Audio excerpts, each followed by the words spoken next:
became involved with going down to Springfield because our daughter wrote a letter that was published when she heard that gay marriage might be able to be legal. And I'd like to read a portion of that letter so that you understand why it's important to our family and to my daughter. Love is important. It doesn't matter who people love as long as they are happy. Everyone should have the right to marry who he or she wants. You may not like two men being married, but for them it's normal. Before I lived with my two dads, my life was horrible. My old family never treated me well. They wouldn't stand up for me. If my foster sister fought with me, my old mom would just sit there and watch me get hurt, so I would have to fight back. Each time I was at a foster home, the foster parents promised me they would keep me safe and treat me and my brother equally, but they always broke their promise. I moved 5 times, 5 traditional, opposite-sex married families, and none of them, they made promises to adopt them, and they didn't, and they moved on. I moved 5 times until my dad and daddy found me. They also promised they would always love me and keep me safe, and they would treat me equal to my brother. I was 4 when I met them, now I am 10, and they've kept their promises. As you can tell from our daughter's letter, promises are important.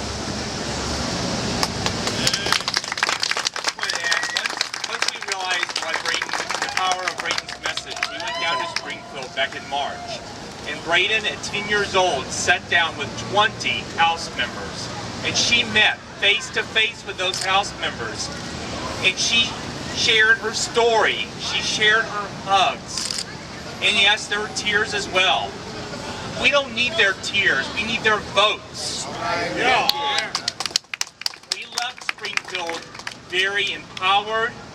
She was very excited over the possibility that her dads would get married.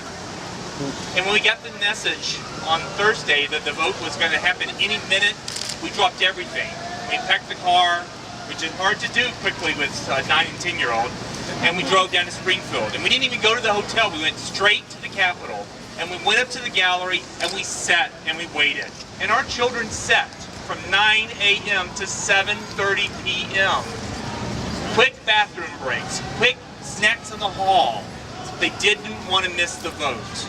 And every single vote they took on parks, my son would say, "Are we next?" And I'd say, "No, sweetheart, be patient, it's coming soon." Then they would go to water reclamation. They would go on to amendments with the pension. They would go on to various resolutions. And every single time he asked me, he said, "Is it our time?" And I said, "Not yet." I said, "Be patient, they'll get to us." And then when Representative Harris got up at 7:30 at night, after telling our children this all day long, and looking face to face to every one of those representatives who knew it wasn't going to happen, we got up to leave with them, and my son grabbed me and he said, "We can't leave because they haven't voted for us." And I said, "We have to." And we walked out, and that night, both cried themselves to sleep.